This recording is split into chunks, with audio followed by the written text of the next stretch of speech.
At 7.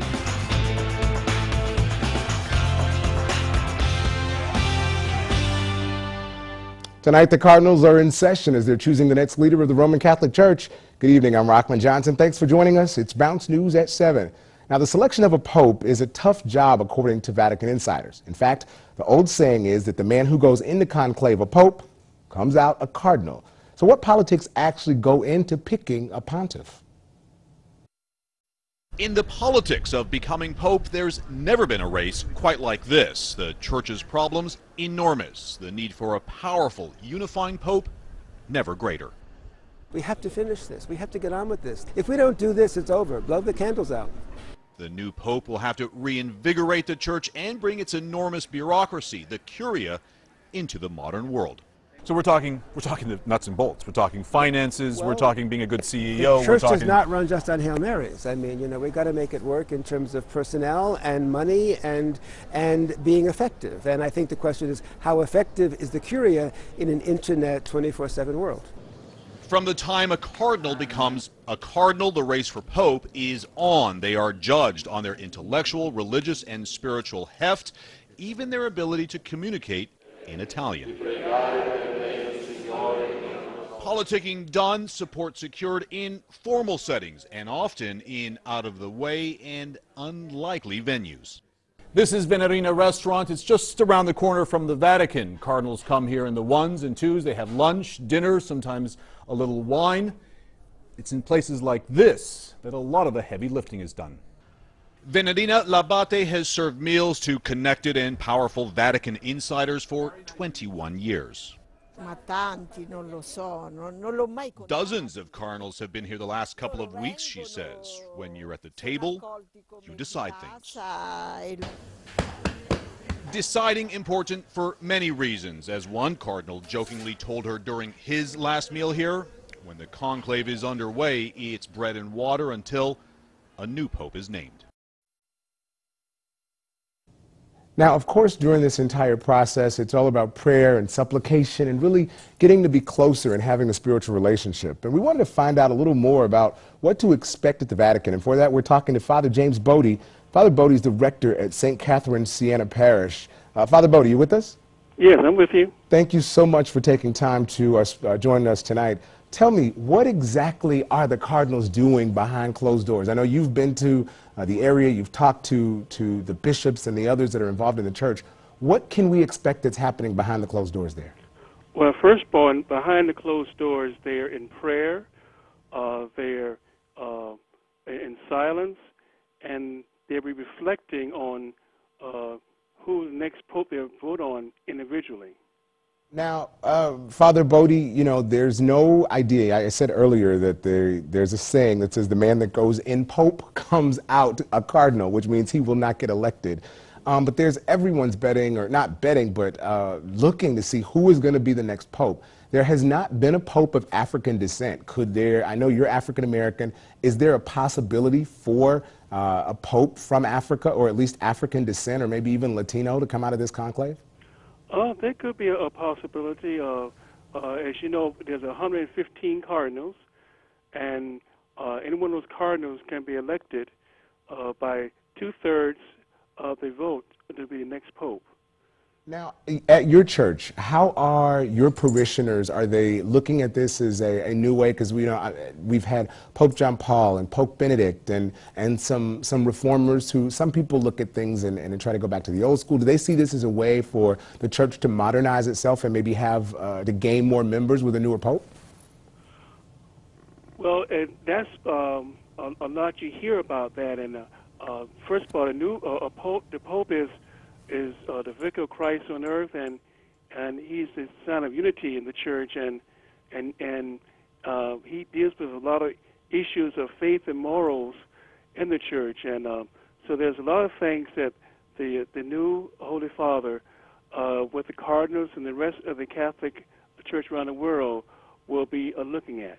Now, we're experiencing, from what some have said, a dearth of priests in the church. They're saying that maybe not as many people are coming to the faith. They still are 1.2 billion Catholics and growing around the world, but there may not be as many people going into the priesthood. Are we seeing more or less? And is this a way to maybe attract some younger people into the priesthood? Okay, like for example, in our diocese of St. Augustine here in Florida, we've been very blessed. We have close to 33 seminarians studying for the priesthood, and that's the largest number ever. So young men are really starting to discern and starting to respond to the calls of the church and the calls of the Holy Spirit. That's wonderful. And as we look into seeing just the differences of how the Catholic Church is reacting, and even the pontiff himself, the last pontiff, actually had a Twitter account. So by him being on social media, it really pushed them into the forefront of what's going on in the world. Yeah, and that's important.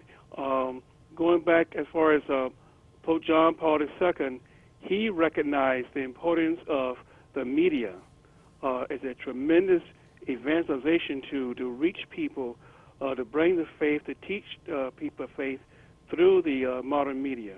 And Father, it's been 600 years, almost 600 years since we had a pope to resign.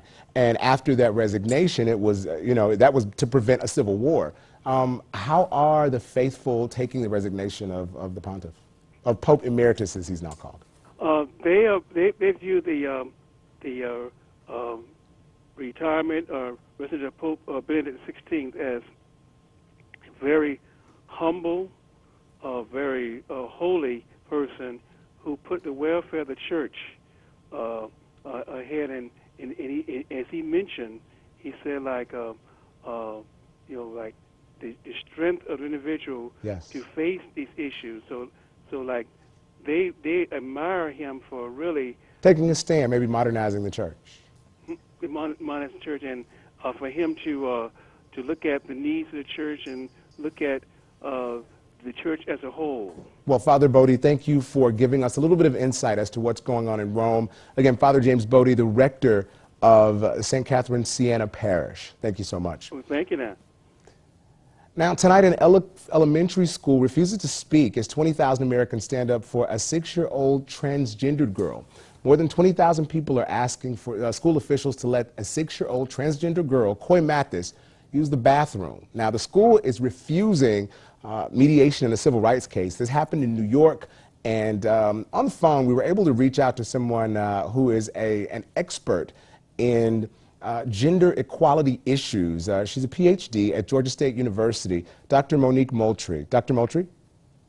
Yes. How are you? I'm doing just fine. And I believe you're joining us via Skype? Yes. Thank you so much for being a part of the conversation.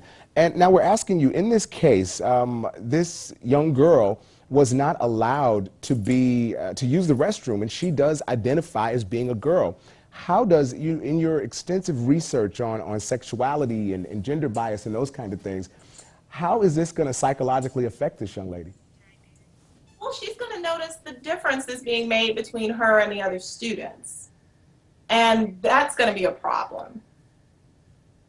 I see, I see. Now, the organization said that there were some mediation, they weren't willing to mediate, and GLAAD has even gotten involved. Do we see this a lot with younger kids? I'm reading a book right now called Perfect Peace, where a mother decided to just change her son into a daughter. Do we see transgender issues going on with people younger and younger today? The issues are coming up much younger than I think previous generations, and I think that is because of the wonderful work of the Human Rights Campaign and GLAAD and other organizations to make affirming communities for young people who may feel that something is different about them but don't have a language for it. This helps them have a language. And in your research, do we see that, and I think I ask this question quite often because sometimes it seems like it's more prevalent that we just know about it as opposed to it not happening. Are we seeing more instances of GLBT youth, or is it that, we just have technology and we know about them more now? No, I certainly don't think it's a case that there's a rise. There's a whole litany of material that says, oh, there's an increase because of popular culture, etc. I think gay and lesbian and transgender persons have always been a part of our communities. We use different names. They were silenced, often because of death dealing experiences for their community. And so they weren't as open as they now have the ability to be. but I don't think there's an increase. I just think there's perhaps a chance, an open space for more of a discussion. And that's what I think, what we're hearing, it's all about discussion, and that's what the group wants to do. They just want to sit down and have a discussion. Thank you so much. That was Dr. Monique Moultrie from Georgia State University, just across the state line. Now stay with us. Coming up, we've got much more that we're going into, but if you want to be a part of the conversation, all you have to do is log on, bouncenews.tv, or you can catch us on Facebook, facebook.com/BounceTV Tallahassee, and you can tweet us on Twitter. It's Bounce TV Tally. We'll be right back.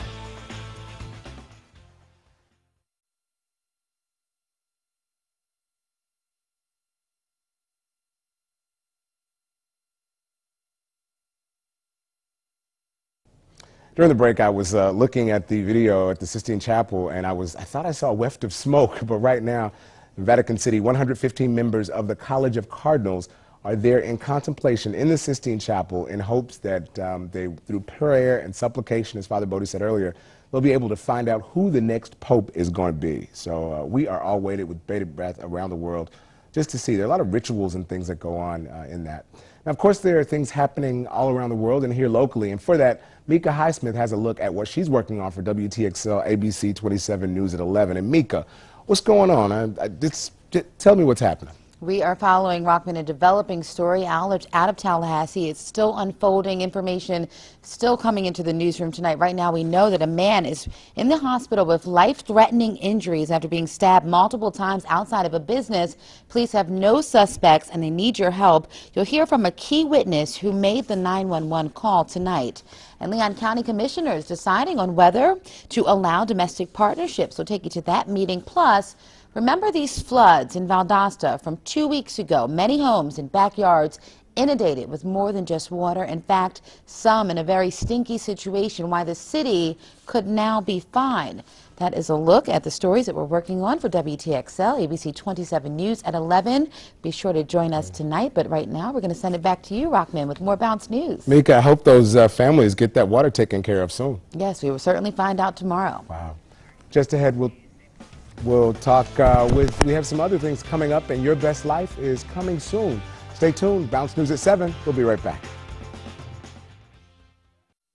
It may not be a giant step as some people would like, but you know, this is Florida, and we're happy for any step that moves this process forward, that makes it a reality for these people who live together and love each other. Now, right now, the Leon County Commission is in the process of having a public comment meeting. It's been going on for about an hour now. It's about creating a same-sex registry for Tallahassee couples. And at the Capitol, State Senator Eleanor Sobel, a Democrat from Hollywood, is trying to push through Senate Bill 196. Now, that bill would create a domestic partnership registry for the state of Florida. And you'll remember Florida voters added a ban for same-sex marriage in the Constitution back in 2008. Now, on our Skype tonight, we have joining us Nathaniel Gay and Robert Anthony Brown, who were married in New York. And they have been kind of at the forefront and were thrust into this issue. How are you guys? Hey, hello. So you're coming up on a year anniversary? Correct. Yep. Congratulations to you on that. Florida is hoping to be like New York, coming up to create something. Obviously, the voters banned same-sex marriage in the Constitution. Why is it important for couples like yourselves to have the right to marry and do what other couples do? I think, you know, it's an equality issue. I mean, we are people and have relationships just like any heterosexual couples, and we deserve the same rights and responsibilities. I think, you know, just, you know, from an estate planning standpoint, from being able to visit your partner in the hospital, there are a lot of very practical reasons for, you know, needing this type of these type of rights. So in New York, you're actually considered married. You're just like any other couple in New York. You don't have a domestic partnership registry. That's correct. Yep. Does it matter? Do you think it matters? Because what people are saying here is that this is the first step to having marriage equality in Florida. Do you think it matters whether it's a registry, or should opponents say, you know what, we should wait and get the whole shebang? No, I think it's all in steps. And if you think that you can get the bill passed now, and the other bill may not be passed, or equality with marriage may not get passed, I think it's all about getting steps and starting with the first step. And if you can get past the first step, then move on to the second step. Was there any thought that went into, obviously you decided to get married as many couples do, but was there thought that there could be blowback or this is something we're doing? Because you guys are, especially being African American, the stigma around it and all of those things. Did you think of you making a step for some kind of rights, or was it just, hey, you know what, I want to get married, so I will? No, I think we were actually just looking to get married. We've been together for 7 years, and it kind of saddens me to think that, you know, the partner that I've been with for 7 years, I wouldn't be able to go into the hospital and make, you know, life-threatening, decisions when it came to whether he's going to live or die. And that saddened me, so, yeah. Well, we're hoping that we get some more information here in Florida, and just to find out exactly what the legislature is going to do. But Leon County is voting, again, as we said earlier, or having a public hearing meeting about having a domestic partnership registry. Thank you so much to Robert Anthony Brown and Nathaniel Gay, two guys who are married in New York and who support Florida having the domestic registry, a domestic partnership registry. Now, coming up, we've got more Bounce News and your comments. All you got to do is stop by Facebook or Twitter, or you can join us online, bouncenews.tv. We'll be right back. Now, we all wonder what we can do from time to time to live greener lives. And as Ali Velshi tells us, being green also helps our wallets. Going green and saving green now go hand in hand. With fuel prices rising, mass transit isn't only a way to pinch some pennies, it's also a great way to reduce your carbon footprint. I think that the idea of using mass transit is probably the #1 thing that most people that are commuters need to think about. And that could be, you know, taking a train. Trains are actually really not that bad for the environment. Or now we're actually putting in buses that run on hydro.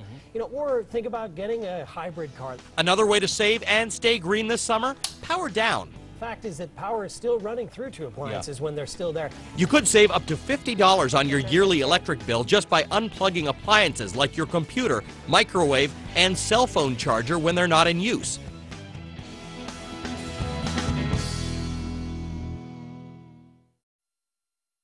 Being more mindful of the environment and conservation can be simple and inexpensive. And Casanova, you can tell us exactly what we can do. Ali Velshi had some ideas, and he told us we can save some money. But what are some of those tips that save the environment and help us save money? Now, some of these involve absolutely no spending money. You can buy big appliances, but that costs money. But you can do simple things around the house, such as turning off the water faucet when you brush or shave in the morning, because when you let it runs for 5 minutes, you lose so many gallons, and of course it takes energy to produce that water and the cleansing process and things like that. At home, electronics, so many devices are run on electricity, computers, TVs, and sometimes you turn the TV off or you turn off the computer, but it doesn't really cut off the electricity. There's that phantom power that still flows through. So connect them to a power strip and then use the on-off switch on the strip. So that cuts off the electricity that could otherwise flow into those devices. And even as something as simple as cleaning, consider using biodegradable products. I know bleach is effective, but it is a chemical and it rinses off into waterways. So consider using products that are biodegradable or natural products, or other cleaners that are citrus or pine based, because those will go back into the environment. I use peroxide. Naturally. I've heard that's a good cleaner.